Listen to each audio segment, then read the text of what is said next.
दोस्तों, आजाद study channel के pedagogy class में आप सभी लोगों का स्वागत है। आज हम पर्यावरण अध्ययन के महत्व और एकीकृत पर्यावरण अध्ययन के बारे में पढ़ेंगे और इससे संबंधित 10 महत्वपूर्ण प्रश्नों को भी लगाएंगे। दोस्तों, यहाँ से क्वेश्चन कई बार बने हुए हैं और आपको सीटेट ईवीएस पेपर में यहाँ से क्वेश्चन जरूर देखने को मिलेंगे। दोस्तों, सीटेट ईवीएस पेपर से रिलेटेड मैंने और भी वीडियोस बनाए हुए हैं, आप प्लेलिस्ट में जाकर उन्हें देख सकते हैं। दोस्तों, अगर अभी तक आपने हमारे चैनल को सब्सक्राइब नहीं किया है तो चैनल को सब्सक्राइब कर लें और साथ ही साथ बेल आइकन प्रेस करना ना भूलें ताकि आगे आने वाले नोटिफिकेशन आपको समय से मिलते रहें। और जिन दोस्तों को इन वीडियोस की जरूरत हो उन्हें शेयर भी कर दें। दोस्तों, ये पॉइंट पढ़ाने से पहले मैं बता दूं कि यहाँ से क्वेश्चन डायरेक्ट पूछ लिया जाता है।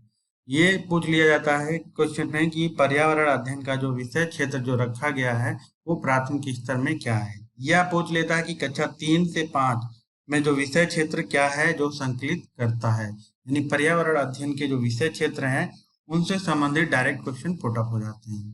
ठीक है दोस्तों, तो इनको जरूर ध्यान रखिएगा। ये पॉइंट है दोस्तों, पर्यावरण अध्ययन। पर्यावरण अध्ययन के अंतर्गत जो है विभिन्न विषयों सामाजिक अध्ययन, विज्ञान और पर्यावरणीय शिक्षा की अवधारणाओं का उपयोग करते हुए प्राथमिक कक्षाओं में जो है इसकी आधार भूमि जो है तैयार की गई है। ठीक है दोस्तों, पूछा जाएगा कि पर्यावरण अध्ययन में किन सब्जेक्ट या किन विषयों को रखा गया है, तो सामाजिक अध्ययन, विज्ञान और पर्यावरणीय शिक्षाओं की अवधारणाओं का उपयोग किया गया है। हेडिंग है पर्यावरण अध्ययन का महत्व, सिग्निफिकेंस ऑफ ईवीएस। पहला पॉइंट है बच्चों को वास्तविक संसार जिसमें वह रहते हैं उससे परिचित कराया जाए, यानी जो परिवेश है, जो उनके चारों ओर जो चीजें विद्यमान हैं, जैसे पेड़ पौधे, पशु पक्षी, जीव जंतु, परिवार, मित्र, उनसे सबसे पहले जो है बच्चों को परिचित करवाया जाना चाहिए। पर्यावरण अध्ययन की जो परिस्थितियों तथा अनुभव जो होते हैं उन्हें अपने प्राकृतिक और मानव निर्मित देश के प्रति छानबीन करने तथा उससे जुड़ने में सहायता करते हैं। यानी कहने का तात्पर्य है जो प्राकृतिक द्वारा निर्मित हैं, जैसे जैवमंडल, स्थल मंडल, वायुमंडल, और मानव निर्मित जैसे चीजें हैं, सड़कें, इमारतें, शिक्षा, परिवार, ये सभी जो हैं इनके प्रति जो है वो छानबीन करने और तथा इनसे जुड़ने में जो है पर्यावरण अध्ययन जो है सहायता करता है। दूसरा पॉइंट है दोस्तों, पर्यावरण अध्ययन का जो मुख्य लक्ष्य है, मेन एम है, वो बच्चों को इस योग्य बनाना है ताकि वह पर्यावरण से संबंधित मुद्दों को जानने, समझने और संबंधित समस्याओं को हल करने में सक्षम हो सके। यानी पर्यावरण से जो भी संबंधित मुद्दे हैं, जैसे लैंगिक पूर्वाग्रह, प्रदूषण, अनैतिक कार्य, इन सभी मुद्दों को वो जाने और समझे तथा जो भी उनसे संबंधित समस्याएं हैं उनको वो हल कर सके। ये पर्यावरण अध्ययन का मुख्य लक्ष्य है। तीसरा पॉइंट है पर्यावरण अध्ययन बच्चों को ये समझ प्रदान करता है, ये अंडरस्टैंडिंग डेवलप करता है बच्चे में कि जो हम किस प्रकार से अपने भौतिक, जैविक, सामाजिक तथा सांस्कृतिक पर्यावरण के साथ पारस्परिक क्रियाकलाप करते हैं तथा उससे किस प्रकार से प्रभावित होते हैं। ये अंडरस्टैंडिंग जो है पर्यावरण अध्ययन के अंतर्गत बच्चों में डेवलप होती है। नेक्स्ट पॉइंट लेते हैं। पॉइंट 4 है पर्यावरण अध्ययन जो है बच्चों को पर्यावरण में होने वाली अनेक घटनाएं एवं क्रियाकलापों के बारे में अपने समाज का विकास करने में सहायता करता है तथा इसके द्वारा इन्हें सीखने के लिए जो है प्रत्यक्ष अनुभव भी प्रदान किए जाते हैं। यानी कहने का तात्पर्य यह है कि पर्यावरण अध्ययन जो है बच्चों को जो पर्यावरण में जो घटनाएं हो रही हैं, जो एक्टिविटीज हो रही हैं, उनके लिए जो है सीखने के लिए प्रत्यक्ष अनुभव प्रदान करता है और उन अनुभव के माध्यम से ही बच्चे जो हैं अपने समाज का विकास करने में सहायक होते हैं। पॉइंट 5 है हम अपने अस्तित्व एवं जीवन की निरंतरता के लिए हम अपने पर्यावरण पर निर्भर हैं। इस प्रकार से हमारा नैतिक कर्तव्य बनता है कि हम अपने पर्यावरण की रक्षा एवं संरक्षण करें। ऐसा करने के लिए इस बात की समझ, अंडरस्टैंडिंग अत्यंत आवश्यक है कि हम अपने पर्यावरण की संरचना क्या है यह हमें मालूम होना चाहिए, या किस प्रकार से बना है ये हमें मालूम होना चाहिए। इसका महत्व क्या है ये भी हमें मालूम होना चाहिए। कहने का तात्पर्य यह है दोस्तों कि जो हमारा जीवन है वो पर्यावरण पर ही निर्भर है। अगर हम पर्यावरण को दूषित करते हैं, पॉल्यूट करते हैं, तो हमारा भी जीवन जो है खतरे में आ जाता है। अर्थात इस प्रकार से नैतिक कर्तव्य बन जाता है हम लोगों का कि हम पर्यावरण की रक्षा और संरक्षण करें और इसकी समझ को डेवलप करें और इसकी क्या संरचना है, पर्यावरण की क्या संरचना है, इसकी क्या महत्व है, ये समझ जो है हमारे अंदर होनी चाहिए। पॉइंट 6 है, ये बच्चों को सकारात्मक माहौल प्रदान करता है तथा सीखने के लिए प्रेरित करता है, क्योंकि पर्यावरण अध्ययन जो होता है वो बच्चों के वास्तविक जीवन से जोड़कर पढ़ाया जाता है। पॉइंट 7 है, पर्यावरण अध्ययन शिक्षण अध्ययन प्रक्रिया को सरल और सुविधाजनक बनाने में सहायक है, क्योंकि ये करके सीखने पर बल देता है। यानी बच्चा अगर किसी भी कार्य को करके सीखता है तो वो अधिगम जो है या सीखी गई चीज जो है ज्यादा स्थायी होती है। पॉइंट नंबर 8 है, पर्यावरण अध्ययन एनसीएफ 2005 की चिंताओं में से एक को कम करने में मदद करता है। पाठ्यक्रम के बोझ को घटाना, या कह सकते हैं कि अबोध का भार कम करना, क्योंकि पर्यावरण अध्ययन में सामाजिक विज्ञान, विज्ञान और पर्यावरणीय शिक्षा को एक साथ पढ़ाया जाता है। पॉइंट नंबर 9 है, इसमें बच्चे गहनता से सोचते व सीखते हैं तथा अनुभवों का विश्लेषण करते हैं, क्योंकि बच्चे को पर्यावरण अध्ययन में करके सीखने पर बल दिया जाता है। पॉइंट 10 है, दल के साथ काम करना, उनकी बात सुनना तथा उनसे बात करना या सीखना, इस प्रकार के जो अनुभव हैं बच्चों में सामूहिक कौशलों का विकास करने में सहायता करते हैं। कहने का तात्पर्य यह है कि जब बच्चे को पर्यावरण अध्ययन में कोई सामूहिक कार्य करने के लिए दिया जाता है तो बच्चे एक दूसरे से उस कार्य के प्रति जो है बात करते हैं, सीखते हैं तथा उससे अनुभव भी प्राप्त करते हैं। इससे बच्चों में सामूहिक कौशल के विकास के साथ साथ उनमें प्राथमिक कौशलों का विकास भी होता है। पॉइंट 11 है, इसी के साथ बच्चों में क्या होता है, दूसरों के दृष्टिकोण एवं विश्वासों के प्रति भावनाओं का विकास होता है। यानी इमोशंस जो हैं वो पैदा होने लगते हैं एक दूसरे के प्रति। विचारों, भोजन, भाषा, पर्यावरण तथा सबसे अधिक जो इम्पोर्टेंट चीज है वो सामाजिक सांस्कृतिक रिवाजों और आस्थाओं की जो कदर करना सीख जाते हैं। यानी प्राथमिक स्तर के जो बच्चे हैं पर्यावरण अध्ययन में इन सभी चीजों की कदर करने लगते हैं और उनके अंदर इमोशन भी डेवलप होने लगते हैं। पॉइंट 12 है, अपने शुरुआती वर्षों में बच्चों को ऐसे अनुभव जो हैं बड़े होकर लोकतांत्रिक देश के अच्छे नागरिक बनने में सहायता करते हैं या भावी नागरिक बनकर देश के लिए तैयार होते हैं। हेडिंग है, एकीकृत पर्यावरण अध्ययन या इंटीग्रेटेड ईवीएस। एकीकृत का अर्थ है पर्यावरण अध्ययन में सभी विषयों को अलग अलग न कर एक साथ पढ़ाया जाए। यानी कहने का तात्पर्य है कि पर्यावरण में जो विषय हैं सभी विषय जैसे सामाजिक विज्ञान, विज्ञान और पर्यावरणीय शिक्षा, इन सभी विषयों को एक विषय के रूप में न पढ़ाकर पर्यावरण अध्ययन में एक साथ एक रूप में पढ़ाना चाहिए। पहला पॉइंट है, एनसीएफ 1975, 1988, 2000 और 2005 को इस बात को ध्यान में रखकर बनाया गया कि पर्यावरण सुरक्षा जो है महत्वपूर्ण है।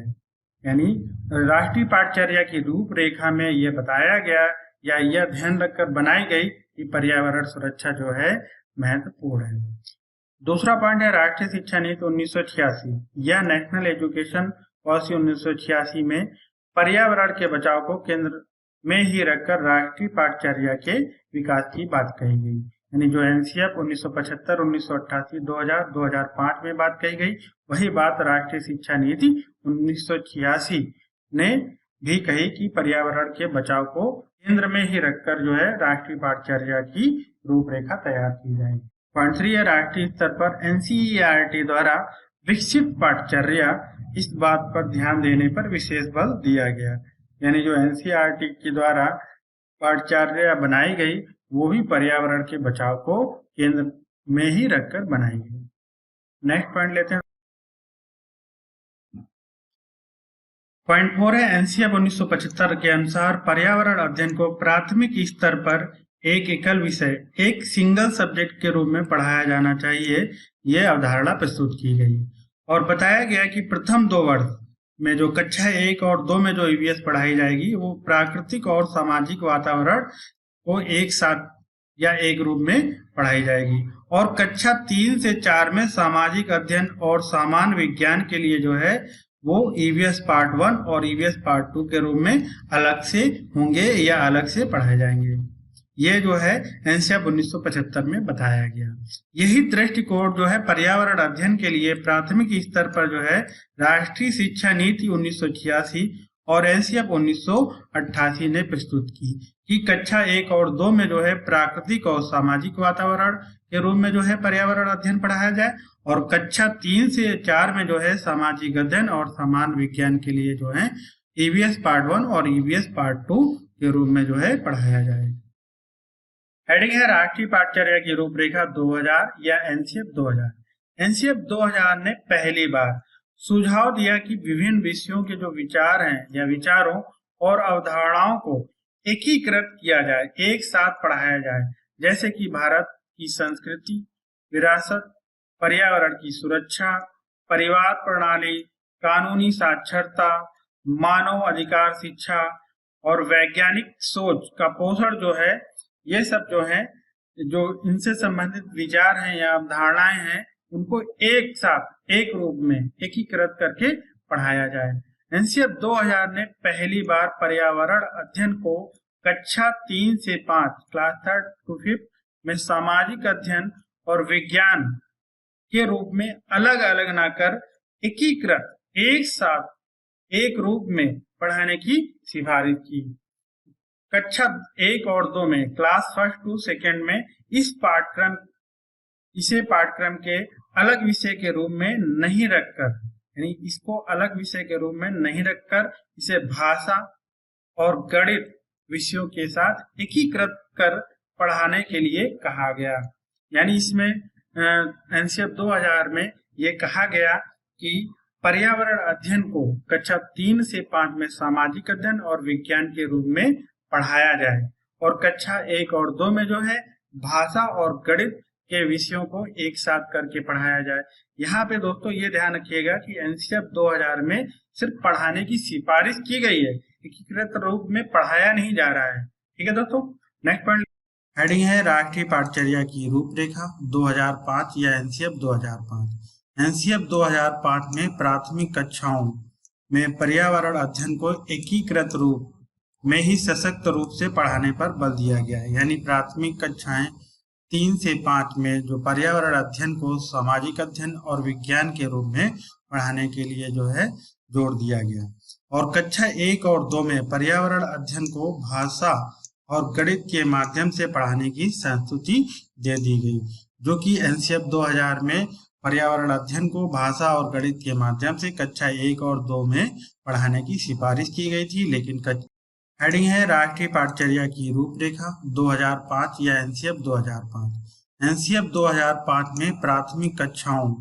में पर्यावरण अध्ययन को एकीकृत रूप में ही सशक्त रूप से पढ़ाने पर बल दिया गया है। यानी प्राथमिक कक्षाएं 3 से 5 में जो पर्यावरण अध्ययन को सामाजिक अध्ययन और विज्ञान के रूप में पढ़ाने के लिए जो है जोर दिया गया, और कक्षा 1 और 2 में पर्यावरण अध्ययन को भाषा और गणित के माध्यम से पढ़ाने की संस्तुति दे दी गई, जो कि एनसीईआरटी 2000 में पर्यावरण अध्ययन को भाषा और गणित के माध्यम से कक्षा 1 और 2 में पढ़ाने की सिफारिश की गई थी। लेकिन कक्षा 1 और 2 में एनसीईआरटी 2005 ने पर्यावरण अध्ययन में भाषा और गणित को एक साथ पढ़ाने की संस्तुति दे दी। पर्यावरण को एकीकृत करने की आवश्यकता क्यों पड़ी? ऐसा माना गया कि बच्चे जो हैं टुकड़े टुकड़े में खंडित बातों की बजाय संपूर्णता में जो है बातों को आसानी से समझ लेता है या समझता है। जैसे कि बच्चा जो पेड़ को एक संपूर्ण पेड़ के रूप में पहचानता है, वह पेड़ को घर का पेड़ या बाहर का पेड़ के रूप में पहचानता है। यानी घर के अंदर पेड़ लगा है तो घर का पेड़ बताएगा, और घर के बाहर पेड़ लगा है तो वो बाहर का पेड़ बताएगा। बच्चा जो है मूर्त बातों को ही देखता है या मूर्त बातों को आसानी से समझ लेता है। ऐसे में हम यदि उसे अमूर्त और अनुभव से परे, यानी जो उसके अनुभव से परे हो या वो जानता ना हो, जिस चीज का अनुभव ना हो, उस बात को बताने लगे तो वह अपने अनुभवों से जोड़ नहीं पाएगा। जो अनुभव हैं उसके, उन अनुभवों से वो जोड़ नहीं पाएगा और सूचनाओं को वो रटने लगेगा। इससे वह पर्यावरण की सार्थक समझ को विकसित नहीं कर पाएगा, यानी मीनिंगफुल जो डेवलपमेंट है वो नहीं कर पाएगा। इसलिए पर्यावरण को एकीकृत करने की आवश्यकता पड़ी। पॉइंट है एनसीएफ 2005 में NCERT national council educational research and training के द्वारा क्लास 3rd to 5th में कक्षा 3 से 5 में पर्यावरण अध्ययन के पाठ्यक्रम को एकीकृत स्वरूप प्रदान करने के लिए 6 विषय क्षेत्रों की पहचान की गई और इन्हें एकीकृत किया गया, जिसे थीम अर्थात प्रकरण कहा गया। दोस्तों ये ध्यान रखिएगा कि एनसीईआरटी या एनसीएफ 2005 के अनुसार कितनी थीम है, तो 6 थीम रखी गई और इन 6 थीम को याद रखिएगा, क्योंकि इन 6 थीम से क्वेश्चन पुट अप हो जाते हैं। इनमें से 3 थीम दे देता है और एक अन्य ऑप्शन दे देगा, पूछेगा निम्न में से पर्यावरण अध्ययन की कौन सी मुख्य थीम नहीं है, या इसमें से एक ऑप्शन दे देगा और अन्य 3 ऑप्शन दे देगा और पूछेगा निम्न में से पर्यावरण अध्ययन की कौन सी थीम है। ठीक है दोस्तों, तो ये ध्यान रखिएगा। पहली थीम है परिवार एवं मित्र। परिवार एवं मित्र के अंतर्गत उप प्रकरण रखे गए, जिनमें से पौधे एवं जानवर, रिश्ते एवं संबंध, कार्य तथा खेल, ये जो है उप प्रकरण है। ये भी ध्यान रखिएगा, क्योंकि क्वेश्चन पुट अप हो जाता है कि निम्न में से कौन सा उप प्रकरण है। इनमें से 3 थीम दे देगा और एक उप प्रकरण दे देगा और पूछ लेगा कि कौन सा उप प्रकरण है। तो ये ध्यान रखिएगा दोस्तों। ठीक है दोस्तों, दूसरा पॉइंट है भोजन। भोजन थीम है। तीसरी आवास है और चौथी थीम जो है पानी या वाटर, और 5वीं थीम है यात्रा या ट्रेवल, और 6वीं थीम है हम चीजें कैसे बनाते हैं या things we make and do. दोस्तों इन थीम से रिलेटेड मैंने वीडियोस बनाए हुए हैं। परिवार एवं मित्र से संबंधित 2 वीडियो बने हैं, पार्ट 1 और पार्ट 2, और 5 वीडियो इसके बने हुए हैं। आप लोग प्ले लिस्ट में जाकर देख सकते हैं। चलते हैं दोस्तों आप क्वेश्चन की ओर और देखते हैं कि कितने क्वेश्चन आप लोगों से बनते हैं। क्वेश्चन फर्स्ट है, पर्यावरण अध्ययन के कक्षाओं 3 से 5 के लिए एक विषय क्षेत्र है जो संकलित करता है। दोस्तों मैंने जब थ्योरी पढ़ाई थी तो बताया था कि कक्षा 3 से 5 के लिए पर्यावरण अध्ययन में सामाजिक अध्ययन, पर्यावरणीय शिक्षा और विज्ञान की अवधारणाओं और मुद्दों को संकलित किया गया है। तो इसका डी ऑप्शन जो होगा वो सही होगा कि पर्यावरणीय शिक्षा, सामाजिक अध्ययन और विज्ञान की अवधारणाओं और मुद्दों को संकलित किया गया है। ठीक है दोस्तों, नेक्स्ट क्वेश्चन। क्वेश्चन नंबर 2 है, किस राष्ट्रीय पाठचर्या फ्रेमवर्क एनसीएफ ने प्राथमिक स्तर पर एक एकीकृत पाठचर्या के क्षेत्र के रूप में पढ़ाए जाने के लिए पर्यावरण अध्ययन की सिफारिश की? ए ऑप्शन है एनसीएफ 1988, बी ऑप्शन है एनसीएफ 2000, सी ऑप्शन है एनसीएफ 1975, डी ऑप्शन है एनसीएफ 2005। तो इसका जो ऑप्शन होगा दोस्तों बी ऑप्शन सही होगा। एनसीएफ 2000 में पर्यावरण अध्ययन को प्राथमिक स्तर कक्षा 3 से 5 में सामाजिक अध्ययन और विज्ञान को एकीकृत रूप में पढ़ाने की सबसे पहली बार सिफारिश की गई, जबकि एनसीएफ 1975 में और एनसीएफ 1988 में पर्यावरण अध्ययन क्षेत्र में सामाजिक अध्ययन और विज्ञान को पार्ट 1 ईवीएस पार्ट 1 और ईवीएस पार्ट 2 के रूप में पढ़ाने की सिफारिश की गई। ठीक है दोस्तों, नेक्स्ट क्वेश्चन लेते हैं।